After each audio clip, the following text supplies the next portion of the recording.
Hello everyone, and welcome to the Reading Party podcast with Megan and Lexie. Together, we'll watch, snack, and chat our way through books and films set in the ancient world. We bring our expertise as ancient historians to the table to dissect every detail. We hope you'll grab your favourite beverage and snacks and join us every week on this adventure. Before we start spilling the tea, a brief note on our content. The Reading Party podcast is created for adult audiences. The stories of the ancient world are full of violence and undisguised sexual content, and your hosts aren't afraid to curse up a storm. For those reasons, this podcast is not suitable for under 18s, and certain episodes may not be suitable for those living with trauma. This season, we're focusing on stories set in ancient Egypt, and we'll be bringing in guest hosts that are subject matter experts to help us really dig into the history of what we're reading and watching. With that in mind, let's get going. Lexie and I have our teas and are so ready to start spilling the tea on a ton of ancient stories.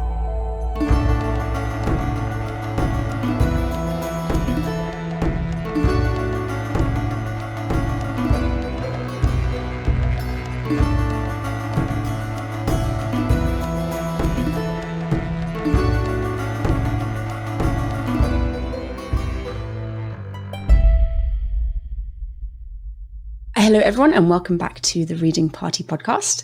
Today we are talking to the wonderful Cooney, Egyptologist extraordinaire, and we have compiled a list of questions about, well, Egypt, but Egypt during Cleopatra's reign, because last time we spoke about the movie Cleopatra with the incomparable Elizabeth Taylor.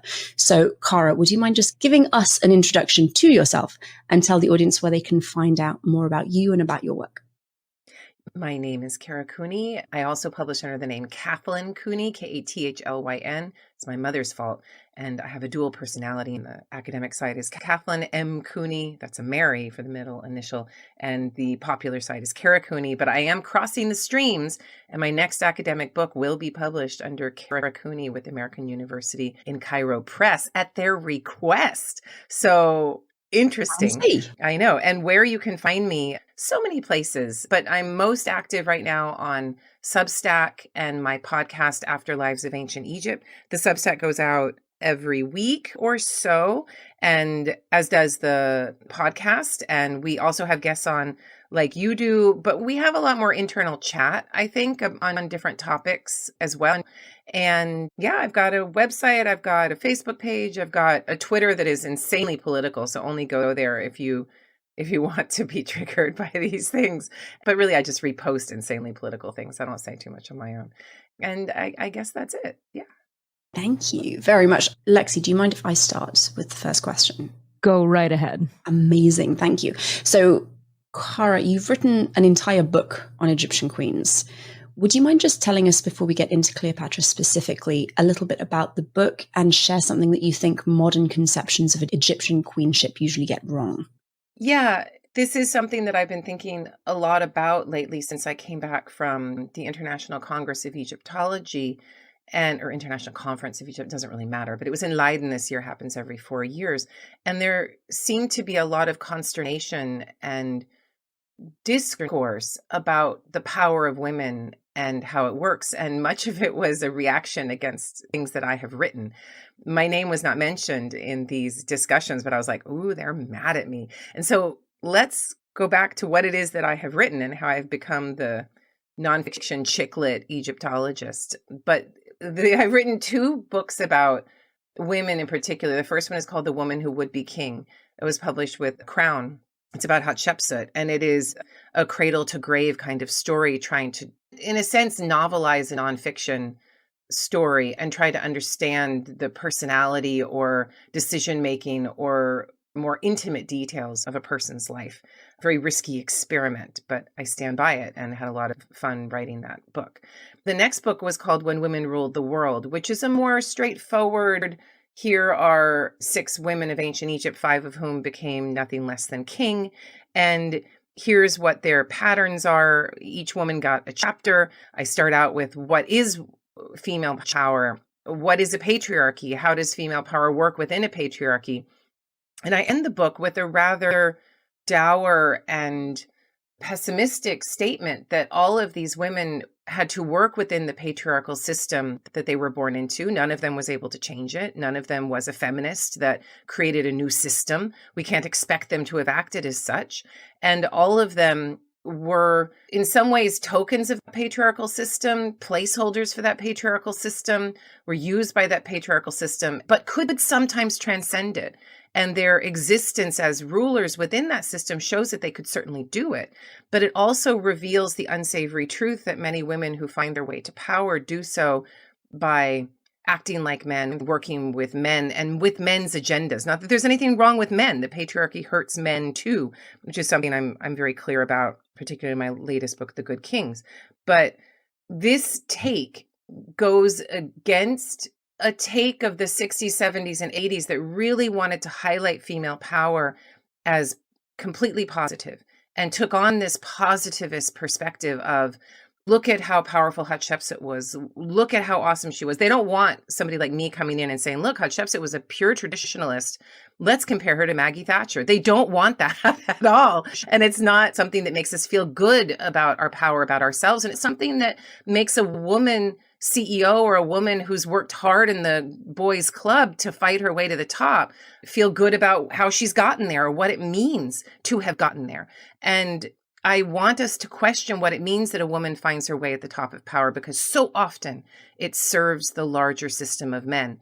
And how many times have we told ourselves, oh, we've gotten to the top? Well, in the United States, we've still not had a female president, and I don't expect one anytime soon unless there's a death of the man in office, and then that might happen accidentally. But even when women find themselves at the top of a political system does not mean that they have changed that system. And that seems to have created so much of that consternation and discourse that I was talking about at the International Conference of Egyptologists, that I'm actively now getting pushback by people saying, how dare I talk about this power and problematize it in this way? And I think one of the comments was, oh, I'm so tired of people saying that these women didn't have any real power.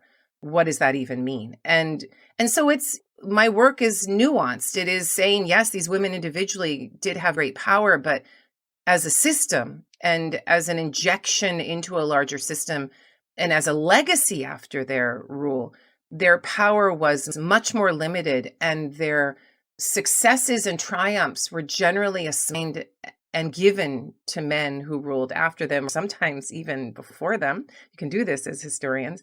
And their tragedies and failures are assigned to them individually as the cautionary tales that we must tell and retell. Cleopatra, of course, falls into that latter category. So that's my larger take on women in power. It's not to say that the system we find ourselves in, which is patriarchal, will always be patriarchal. And we see, I think, on the ground, the system changing, but I think we can also see the pushback by the conservative factions that don't want this system to change. That pushback is very real. So I think if listeners want to know more about what I think the future holds for power and systems of power, particularly in the United States, they should look at my last chapter of The Good Kings, where I really try to examine, really using these Egyptian women and male kings as well, what it means to live in a patriarchal system and how we can possibly transcend it. So I know there's a very long answer, Megan. I'm sorry. But that kind of sets up where my work finds itself. Yeah. No, it's a perfect answer. And it actually leads very nicely into my next question, which is,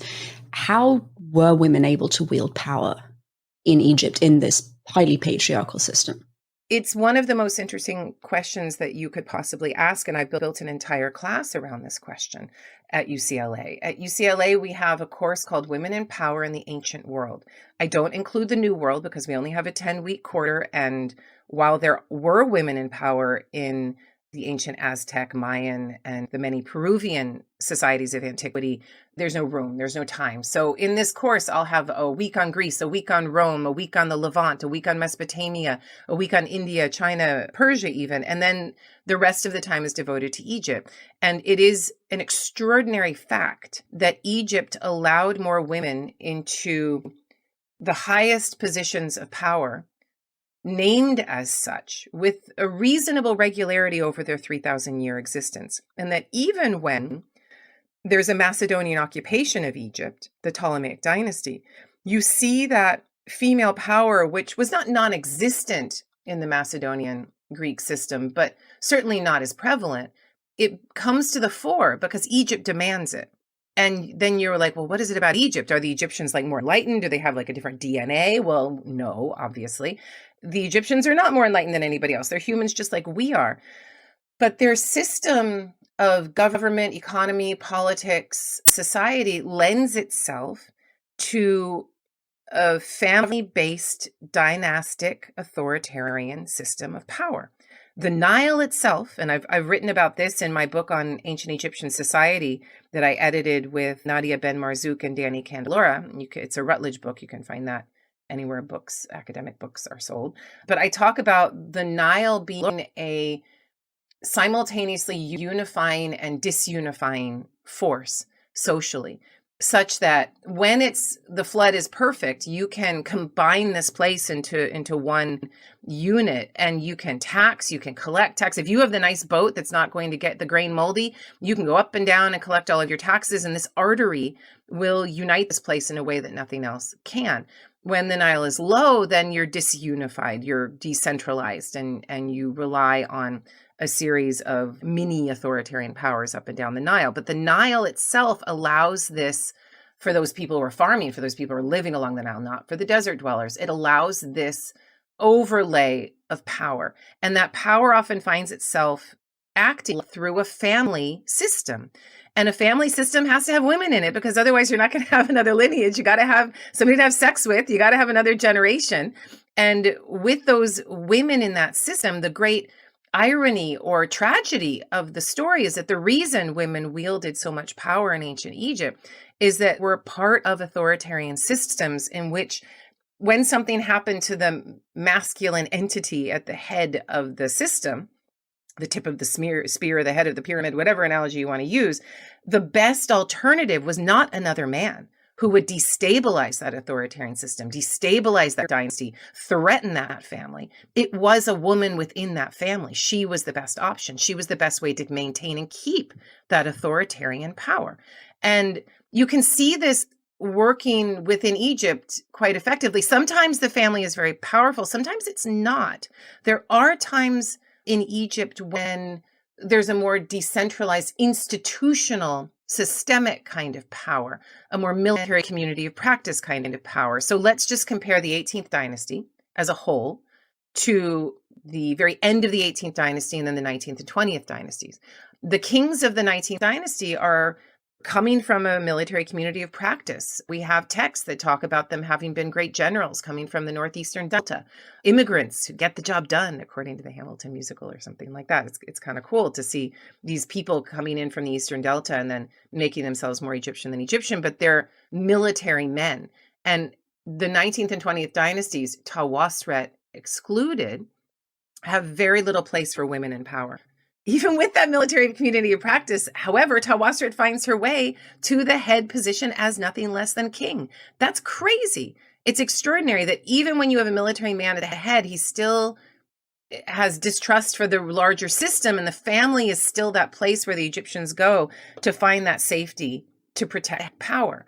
And the mythology reflects this. You've got Osiris protected by his sister wife Isis and other sisters like Nephthys, Selket. You have the understanding of the sun god when he dies going into the body of his mother/lover who bears him again in the morning. And there is this understanding of the strong, willful, educated female woman who can act on behalf of something larger than herself. And the Egyptians are also quite clear in their mythologies, and it's pretty clear in the history, that these women, if they rule for long periods of time, like Hatshepsut, like Cleopatra, they never rule alone. They always rule with a male entity alongside them in some capacity. And these are the kinds of patterns that I'm working through. That's not to say, for my critics, that Hatshepsut wasn't badass, that Cleopatra wasn't a brilliant strategic thinker. These things are absolutely true.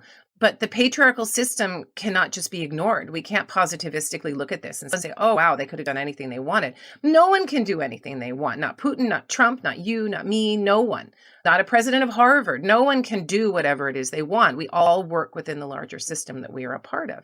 And that's my more systems-based thinking. And then how do women fit into that? And I just did, and then I'm going to stop talking and let you ask your next question. But I just wrote a discussion of how we understand this power in a much more theoretical way. So when I'm teaching women in power in the ancient world at UCLA, I use Michael Mann's social theories of power. And he's written a book. Anyway, Michael Mann, social historian, has separated up social power into 4 parts: ideological, economic, military, and political. I find that extraordinarily useful. They all overlap. They all work with one another. It's the most useful method of understanding how a human can fit into a larger system that I have found. However, and he says this right up front in the beginning of his volume, Systems of Social Power, I think. He says that he's not talking about gender.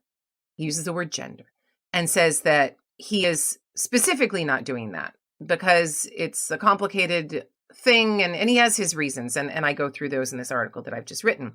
And I suggest that we add to this rubric a body element, not a gender element, not a sexual element. Think of how much we're arguing about sexual identity and how that manifests in a human body biologically and how one can choose it culturally or have it assigned culturally. Sexuality is not going to help us. It's too fraught. And I just listened to this whole podcast, the J.K. Rowling one that just came out. Super interesting to have trans perspectives on one side and J.K. Rowling's feminist, we need to protect the woman who is the subservient within a patriarchal society perspective on the other. And both of them have very interesting and valid things to say.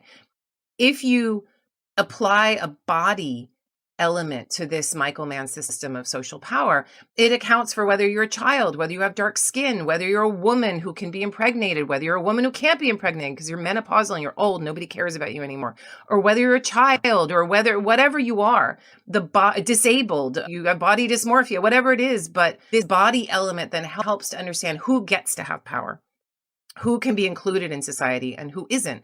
And we are sexually dimorphic primates. And it kind of drives me crazy when feminists try to discount this and say that the body itself can be transcended. I think, Megan, you've had children, I've had children, and we both know what it means to be imprisoned by our bodies and to have our bodies betray us and to have the service that society foists upon us perform through our bodies. And so no one can tell me at this point in my life that my body can be transcended. That's some bullshit right there. So I have a real problem with the feminism in the United States, not in Britain, but in the United States in particular, that really is trying to say that the body itself is a social construct. I do reject that. And in the ancient world, that's not going to work. The ancient world simplifies things to a great extent. There's no gender reassignment surgeries. There's no hormonal therapy. There's what you get and there's what you perceived as. And then there's the place that you're economically and socially foisted into and what you have to do and whom you have to service or act as in your role in society. Sex is a huge part of that. And so I do like to keep it real in terms of how are human bodies, particularly women's impregnable bodies, used as economic extensions of patriarchal power? How are they used as land in a way that is to be sown or livestock that is to be exploited? And that may set a lot of people's teeth on edge. However, that's the way economies in the ancient world, ancient patriarchal world worked. It may not be a way a hunter-gatherer economy of Southern California worked, but it's the way ancient Egypt largely worked. And then there's other things one could talk about, and, like why Egyptian women had a great deal of social power despite this patriarchal system. And I do have an answer for that involves the economy, but I'll let you ask your next question, or I've talked long enough without an answer or comment. I was just going to ask, in this system of authoritarian families and a patriarchy that is supported and upheld by the women in those families, how does Cleopatra rise to power and how does she keep that power?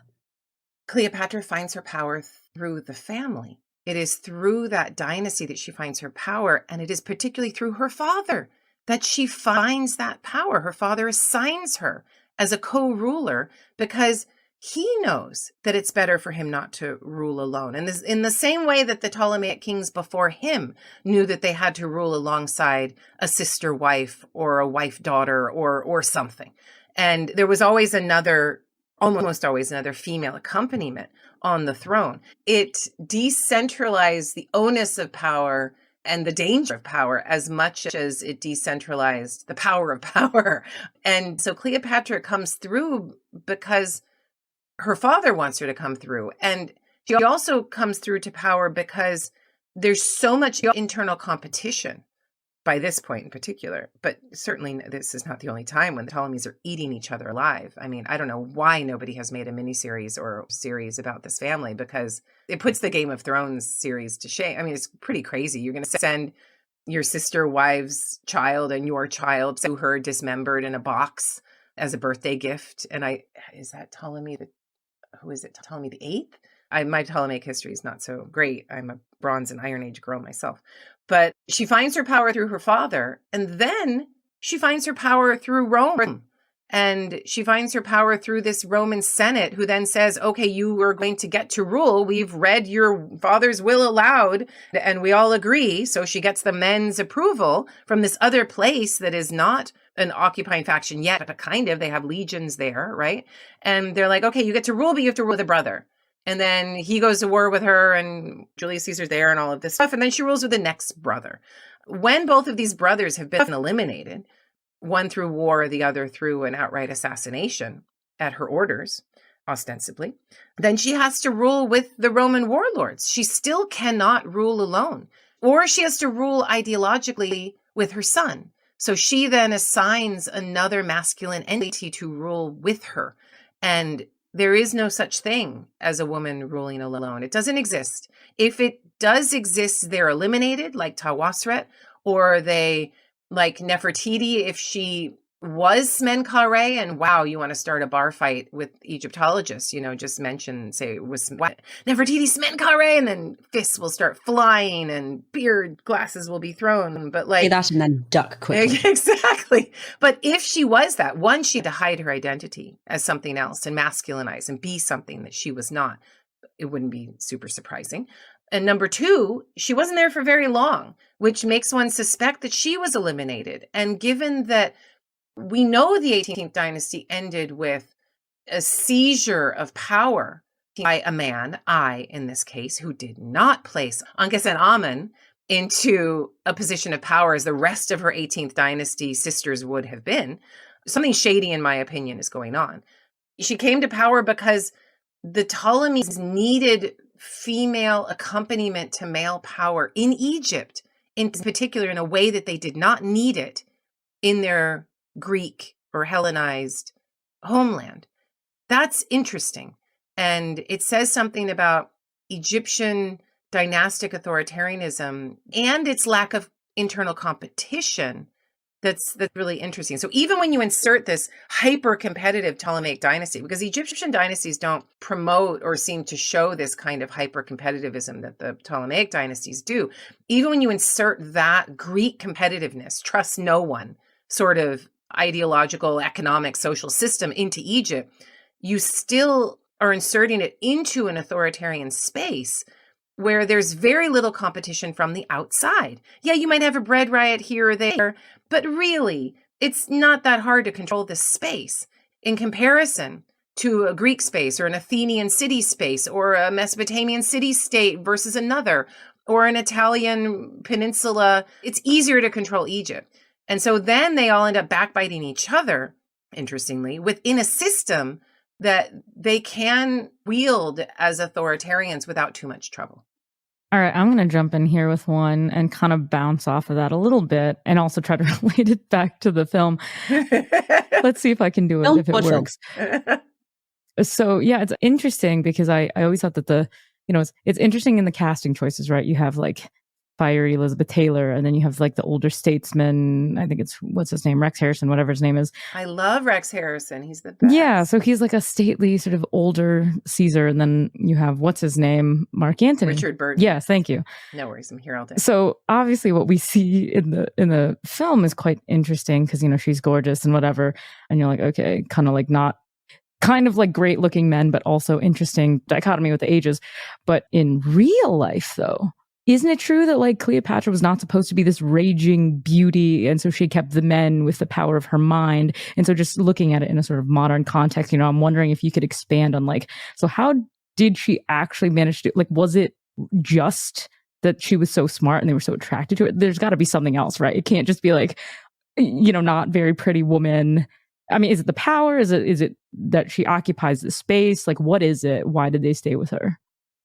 Oh, there's so much more to it. And it defines Rome and it creates the Principate, in my opinion. It is Egypt and the seduction of this unassailable authoritarianism that seduces Julius Caesar and ends up causing his downfall and all those stabs at the Senate. And it seduces Marcus Antonius and pulls him into that idea that he too can be a king of the world, even though the Romans have rejected this kingship. It is Egypt that turns Rome into the authoritarianism they profess to hate.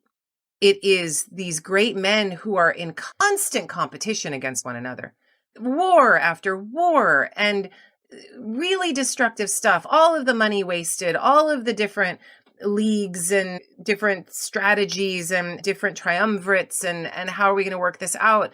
It is a relief to people and to, it seems, the leadership as well that, okay, let's just do it this way. Let's take a page from the book of Egypt and try to understand how they did it. And when I started to really understand this, I was at the Getty, actually, another place of competition with authoritarianism overlaying it, interestingly. But I was there at the Beyond the Nile exhibition, and I'm looking at two Greywacke stone statues, one supposedly of Mark Antony, the other one supposedly of Julius Caesar. Neither one of them labeled as such, but the portraits are distinct enough that classical art historians are like, yep, that's what we think they are. This is Mark Antony, this is Julius Caesar, and they're using this green stone, and they have inlaid eyes, and I think both of them in private collection, or one of them is in a private collection. I'd have to look it up. But this stone is an Osirian stone. It's an Egyptian stone. It's a stone associated with the green. It is greenish gray. It is associated with the green of Egypt's land, of its fecundity, its ability to grow wheat, barley, to make beer and all of these things. I mean, it's so easily done here versus Greece or Rome versus Europe. And it is a stone that also speaks to gold, because the Wadi Hammamat, where Greywacke comes from, is a gold mine. It's still a gold mine. And you can get copper here, you can get gold here. And when a king is making a statue out of Greywacke, yes, they're saying, I'm like Osiris and I'm like the fecundity of the grain. But he's also saying, I am the one who controls the money. I am the one who controls the resources. I have it all. It is an unspoken code. And it may seem like a step removed, but trust me, the Egyptians would have gotten it. They would have understood, the elite Egyptians, and the Romans would have gotten it. They're like, oh, it's that stone where the gold comes from and da-da-da. Okay. Green stone is something that people understood as lucky, as full of wealth, as associated with Venus and great riches. So to depict yourself in this green stone is to say that I am of Egypt. And for these Romans to do this and to go to this other place and to then become Egyptian in a sense, or become like Egyptian kings. Now, Julius Caesar didn't get to develop into this because he was killed for his audacity and inviting Cleopatra to Rome and having a child with her, of building a dynasty with her. And Mark Antony, he goes much further in his experiment with what it means to flirt or play or just go in league with authoritarianism. And the Romans see this. They're like, they've lost their good Roman values. And so much of the propaganda that's written about Cleopatra is trying to apologize for these men and to say that they didn't mean it, they didn't really understand. And how can you best do that? By bringing your misogyny out and saying that it was Cleopatra who seduced them. It was Cleopatra's beauty and charm and strategy that got them to do these stupid, stupid things. When really, it's just the system of Egypt, which is so freaking rich and so seductive in allowing these men to completely overpower their enemies. And they say this in the film too, how do we invade Parthia? What do we need? We need some money. Where do we get that money? We get it from Egypt. Cleopatra is a cipher. But, and here I'm going to get a little patriarchal, Cleopatra knows like anybody else, you have to have legacy and longevity to hold power. She uses these men as sperm donors to create a dynasty of her own. And if she weren't taken out by Octavian, because yes, I do think he killed her. I do not think she committed suicide. If she were not taken out by Octavian, she would have been able to create a dynasty in a way that no other female ruler of Egypt was able to do. But then she wouldn't have been ruling alone, but there's no way the Roman war machine is going to stand for this. It can't. And so she has to be eliminated, and everyone else has to be eliminated as well. They do it in some ways. Eliminating a woman is a tricky thing. Outright killing her is a problem from the Roman ideological perspective. So having her commit suicide, taking a man's hero's way out and leaving her people in the lurch, unlike what a mother would do, is the best misogynistic tale to tell. So all of this stuff that we talk about, her beauty, was she pretty, was she not? Was she smart, was she not? Was she drama prone or not? It doesn't matter. She could be all of these things. They're coming to Egypt because Egypt gives them what? It gives them shit ton of money in terms of grain and resources, stone, metals, precious metals, gold. And it gives them authoritarianism unlike anywhere else in the world because its economic and political system works as such. And the Romans wanted it and needed it. And that's why they went there. This is so sad for me to say, but it's like she doesn't really matter. It doesn't matter. So the film, like you said, really emphasizes Egypt as a place of wealth and a source of grain. What does Egypt historically get out of this relationship with Rome and with the outside world? Well, it gets its demise. So we have to think in short term versus long term now, don't we? And we have to assume that Cleopatra was also thinking short term versus long term. She knew she couldn't rule with her brothers who were trying to kill her. Her father's dead. There's no one left. She could have tried to marry somebody from the Macedonian extended family of Alexander the Great someplace else, bringing him into her court. That would have been very problematic. I think she identified, and here we can see some of her short-term strategy. She identified the players on the board with the most to gain from her, who would come to her. And she identified the players on the board with the most willingness to blow shit up and to come to her with their militaries to do what she wanted. So she could also use them as protection, which she did, to bring herself out of exile, which she did, to expand her territories, which she did, both politically, diplomatically, and through warfare. She needed warriors. She needed men in this political arena who would be able to act as a protector. And without any menfolk around her within the patriarchal world she was occupying, she needed a way to say, I can rule alone. And being impregnated by one of these warlords and then having the child grow up next to her, a young man, so that she can sit there like Hatshepsut did with Thutmose III and say, I am only protecting him. This is not for me. This is not my deal. This is his. It allows her, in the Egyptian sense, it makes perfect sense. And then Cleopatra must have realized, and you wonder when, oh no, what have I done? Because by having a child with one of these Roman warlords who's now been eliminated, and I think she was probably very surprised by that. Not that her own brothers hadn't been eliminated. They had been. Maybe why should she be surprised? It was a dangerous world that she grew up in.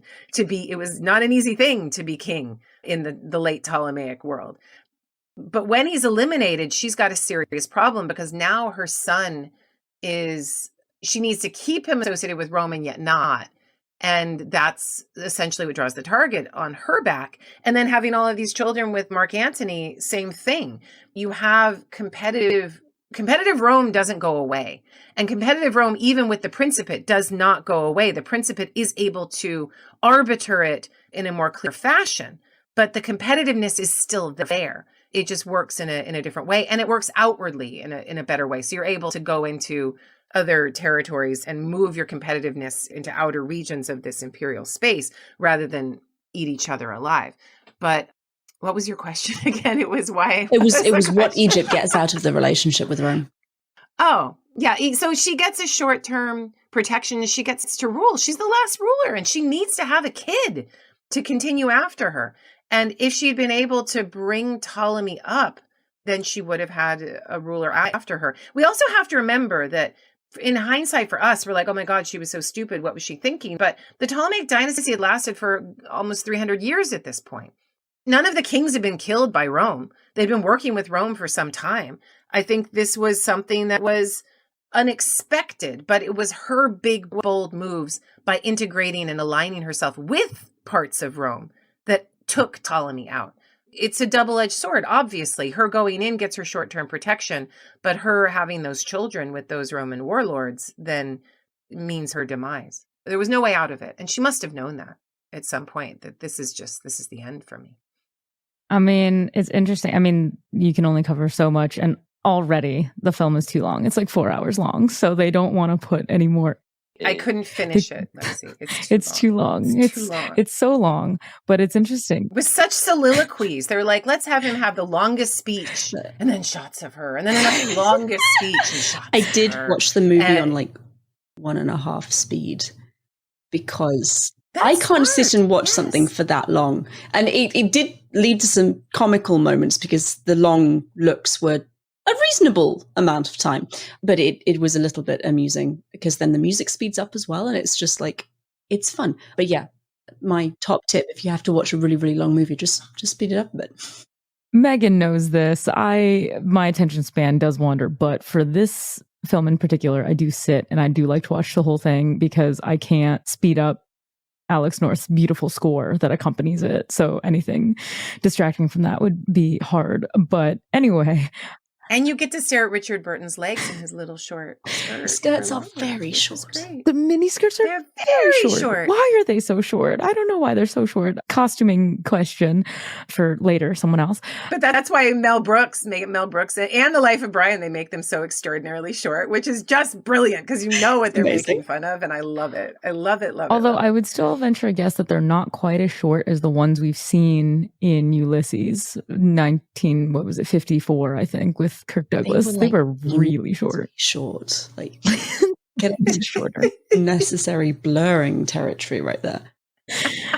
Okay. Well, short men's skirts aside, they still, with a 4-hour runtime, did not put. I mean, you don't really see in the film like what happens to Caesarion. You know, she sends him away and she's like, okay, go be over here and I'm going to go die tragically. So obviously there's rumors that he was killed when he was caught. But they kind of mentioned it because there's a part where she says, I swear on the life of my son. And you know they cut something. I swear on the life of my son, which means she knows that Octavian's killed the boy already. There were significant looks there as well. Yes. So there was something there. And if you knew the story, you're like, oh, boy's dead. So there it is. She would never swear on the life of her son otherwise. So something got cut. A lot got cut. But you know that's her being smart, being like, this is the chess match where he's like, do you promise to not kill yourself so I can take you back to Rome? But then you can rule again. So if she's like, yeah, I swear on the life of my son, who's what we know and she knows is dead, he's not going to hold his word. And if he lies about it, then she's like, yeah, I'm going to die right here. But why would it not have been advantageous for him to, instead of like kill the child, take him back? And I'm assuming he was pretty young enough that maybe you could still brainwash him into being like a nice ally, or did that sort of just end? And was it easier to be like, let me just take over Egypt myself, make it a full-on province and not even keep ostensibly a member of the Ptolemies here? Well, remember that the Ptolemies were only allowed to be there because the competition in Rome was so fierce.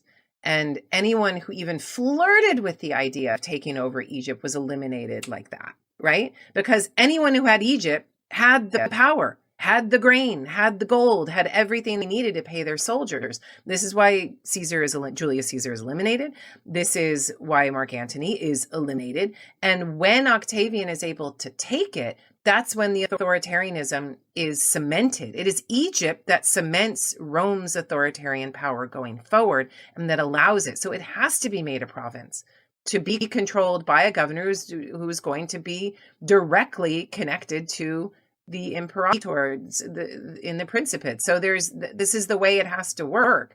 It's only allowed to be a diplomatic proxy rule so that it lessens the competition in the 100 years leading up to it, or 300 years leading up to this moment, arguably. I have one more question, and then all of my questions are done. The movie makes a really big point of kind of emphasizing Cleopatra as a Macedonian. Do we have any ideas, because the Ptolemies have been there, like you said, for 300 years by this point. Do we have any ideas of how Cleopatra may have conceptualized her own identity?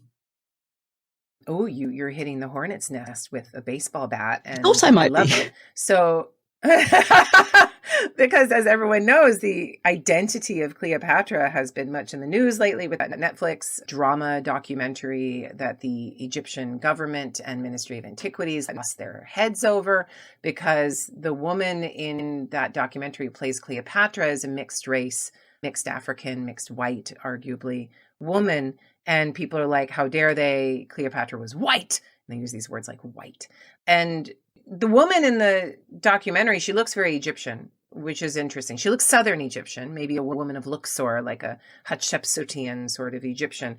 But it brings up the question of identity. And if you read somebody like Roller's biography of Cleopatra, he says without any footnote or anything that she was half or a quarter Egyptian, which is really interesting. And the reason he's saying that, and I actually do agree with him, is because Cleopatra spoke and read Egyptian. And she is the only Ptolemaic ruler to have spoken and read Egyptian. This is not an easy language to learn. It is an exclusionary language. It is something that people who study and track language as it moves know that it often moves with women, because women are teaching their children in the household a particular language. And if you're bringing women folk with you, you could bring a language with you for a certain number of generations or something like that. But the idea that Cleopatra speaks and reads Egyptian and is the first one, and the fact that her mother is not identified clearly in any way, makes me suspect that Ptolemy XII had some sort of affair with an Egyptian woman. And remember, the Ptolemies were meant to be monogamous, and what a ridiculous way of running an authoritarian regime from an Egyptian perspective. It's just stupid. You got to have a good harem to spread your chances, and be able to roll the dice and get something that wins. But anyway, Henry VIII had the same problem. It doesn't work out. So Cleopatra's mother was almost certainly Egyptian in my mind, but we'll never know. But the fact that they don't tell us is useful information, because it's never explicitly stated to be a Cleopatra V. And so that means then you have to ask, okay, where would this woman have been from? And if she's a Delta woman, which is the most likely, then she's probably not going to look like a Luxor woman and have extremely dark skin. But Cleopatra probably was certainly not as white as Elizabeth Taylor, and was not, in my opinion, pure Macedonian. And after 300 years of Macedonian affairs, because there's no way that the amount of full brother-sister marriage that they demonstrate performatively is going to actually result in children after that many generations. They had to have brought in other genetic material in the form of women and women's bodies. Many of those women's bodies in occupied Egypt would have been Egyptian. So she may have had more Egyptian than a quarter or half. And there's no way for us to know until we, find the tomb of Cleopatra. Isn't somebody looking at Taposiris Magna? But, and even then, try doing a DNA study for race and ethnicity and talk about more people's heads exploding. These are not easy topics. But in short, it shows how we all want to claim Egypt, that we're still like Julius Caesar and Mark Antony wanting our own gray, wacky statues that show us that we're rich and awesome, that we want to say, oh, Cleopatra was white like us in the 60s by putting Elizabeth Taylor in that role. And the Egyptians now are saying, no, Well, she's not like Elizabeth Taylor, but she would have been white and own that whiteness as well. And in a post-colonial sense, want to identify with that whiteness and become extremely defensive. Even when somebody puts somebody in a documentary, which is a shitty documentary, by the way, who looks Egyptian. And then you're like, well, why are you speaking against Cleopatra potentially being part Egyptian? But in a post-colonial sense, the whiteness is still where the power is. So it's just a really interesting way of seeing how identity works within patriarchal systems of claims and counterclaims and Afrocentrism getting thrown in there for fun. It's all just patriarchal pissing contests of claims and saying who's got power and control when we're never going to really know. And it wasn't important for her to make these claims. I feel like that's a great tagline just for ancient history in general, a patriarchal pissing contest. You're welcome, internet. Very fitting. Well, one thing that always strikes me, and I don't know if it's just a casting choice, it could be as simple as that, but every time I watch, I always make a mental note of it. She has a handmaiden who's very clearly Asian. And I was like, okay, this could be a casting choice. But it's interesting because they put the Asian one also in the specific and East Asia. And she's specifically because West Asia's right there. Well, she's specifically the one also who hands her the poisoned cup and then gets caught and then dies, which also I have many issues with, but that is an aside. But knowing how extensive trade networks were, I was like, well, that's not impossible. But also, as not an expert in Egypt, I'm like, oh, that's kind of far. So you being the expert in Egypt, would there have been East Asian people there? I think Hollywood didn't have a whole lot of Middle Easterners in their stable. That's the word that is used in the patriarchal system of artists to hire. And I think it was just like, oh, a person's got darker skin. Let's just take them on. No one will notice. That's what I suspect. I don't think the casting director is alive for us to ask, but that's my guess. But I have no idea. It's okay. I don't think we're meant to. I just was like, I want to know why there's a Chinese woman here when she would have been very far. And that's a long way to go. But speaking of race and ethnicity in this film, there are many things to notice, like the scene when she is, that famous scene when she is brought into Rome with the weird Sphinx thing that everyone's pulling. Never would have happened. This weird, is it metal? What the hell? And Rex Harrison is like, look at my boy, all unafraid, on top of the big scary Sphinx. It's so cute. His paternal love for his bastard boy. And I'm only using the word bastard within the patriarchal system. Please don't misunderstand me. I think bastards are awesome. But the men carrying and pulling that big Sphinx have the blackest of black skin. And they hired a bunch of African actors and then put the African actors in black body paint, like a black and black face. So they wanted to show her as a racist, plantation owning exploiter of people, and wanted to show Egypt in that way too. And they wanted to juxtapose that with the Rome of noble citizens who would never do such a thing. It's a very North versus South trope, American style, like how do we understand an Alabama versus New York through the lens of California kind of look. And I found that very interesting as well. A lot of the costuming and the casting of the extras was all very, very interesting stuff. Very interesting. Lexie and I talked about the head eunuch who gets killed pretty early on, executed, I believe. And the fact that he's in baby blue and light pink clothing. Very feminizing colors. Unique. Yeah. The costuming is insane. I mean, just if one could get screenshots of all of the costumes that she's wearing, the costume designer must have lost their mind with the amount that they had to create. And the makeup artist as well. I mean, it's insane. And I also enjoyed how sometimes she would be masculinized and sometimes she would be feminized. Sometimes boobies out, sometimes boobies in. And sometimes she looked pretty and sometimes her hair couldn't be seen and she just looked like she was bald-headed, strange old man look. And it's hard to pull off a bald look when you're wearing a pseudo red crown or whatever the hell that felt thing was. But it was cool to see her acting in these ways, using her body in some ways, and then her feminine wiles, and then going all masculine, a woman who can have it all. And look at how dangerous this is. Definitely a cautionary tale to note. Absolutely. Yeah. Oh, I could go on about costuming choices in this, but also just weird set design and the whole, it never ceases to amaze me, the platform thing they bring her down to Caesar in. I was like, that was not a thing. That looks like it has hinges and things that were not invented. None of it's right. None of it is ever right. The palaces aren't right. It's not right in Prince of Egypt, which is the one that's the closest to being right. The palaces aren't right. The temples aren't right. Where people are standing isn't right. What the Nile looks like isn't right. What the vegetation isn't right. Assassin's Creed, same thing. And there's like oak trees and shit all over. I'm like, what are you guys doing? Why are people fighting with swords? This is Why stupid. are there mangoes? It's those details are never right. You know, more donkeys, less camels. We need all of these things. You would think a film with a budget this big, and if they're going to go making it this long, you could at least make it more historically accurate. But, you know. No, it went on eyeliner. Yes. So much eyeliner. So much eyeliner. And different and sparkly glitter. I don't know where they got all that amazing. Glitter. If nothing else, it's a feast for the eyes. It is. That's true. It is. Well, I was going to say, do we have any final thoughts on the film stuff before we wrap generally with Cleopatra? And I think from me, I think we've covered everything I wanted to talk about. Yeah, pretty much. I mean, basically, I would say in wrapping the film, at least, it's very long. So you would want to sit down if you have that attention span, or put it on and then do laundry or something. Yeah. Do laundry, do something else. But it doesn't suck, you know? It could be worse. And it's funny.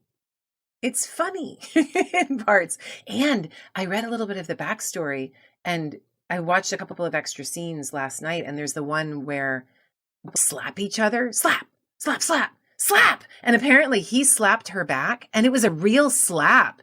And she slapped him for real. And they were also arguing with each other and like in real life, right? IRL. And then this slapping back and forth. And so watch that scene at least. That's just YouTube that scene. And you're like, damn. I have to go and YouTube that now because that sounds amazing. It is amazing. And then they cut to her on the floor and followed beautifully, you know, on the floor. This is not real. But the slap apparently was real. And you wonder how much some of that happened in real life. I think I told Megan last time, one of my favorite scenes is the one where they're on the barge when he's begging her for money. And then she stages that like weird pseudo-realistic play of actors playing them, and then he gets mad and then like barges into her room, and she's just wearing like a necklace of Caesar coins, and I'm like, what? Why? Like, that wasn't real, right? Why? Like, why would they? I was like, okay. And then she like dramatically rips it off. Or no, doesn't he dramatically rip it off of her? I think. Yeah. It's symbolizing the transfer of ownership of her body from Julius Caesar to Mark Antony. Wild metaphors. That's how I choose to understand it. And we have to remember that Egypt was like deeply in debt during this time. And if Roman propagandists if there's any truth to her showing up in Tarsus in the barge that she showed up in, and with, you know, this amount of wealth being displayed, she's doing it to save herself. She's doing it to make sure that she can lure this Roman warlord in and be like, look how rich I am, dude. You need me. And he's like, I do need you. And she's the one who probably needs him for protection from people internally. Who knows what kind of people are trying to take her power. So, I mean, it's very in line with her demanding a third of the Roman Empire when he's like, I can't give you that. And she's like, well, then I'm just going to take my rich barge and leave. And he's like, no. Okay, good. But the film presents it as if her wealth is this unlimited thing that she squanders. And of course, the Roman propagandists do the same. But historians know the reality to be different. But why you can't get that right, I don't understand. Kind of drives me crazy. How hard is that, Hollywood, to tell a nuanced story about people in difficult straits who are trying to get shit done and are like, how can I get a Roman warlord to protect me? And things are really bad. Why can't people have agendas of protection on both sides, or agendas? Anyway, drives me crazy.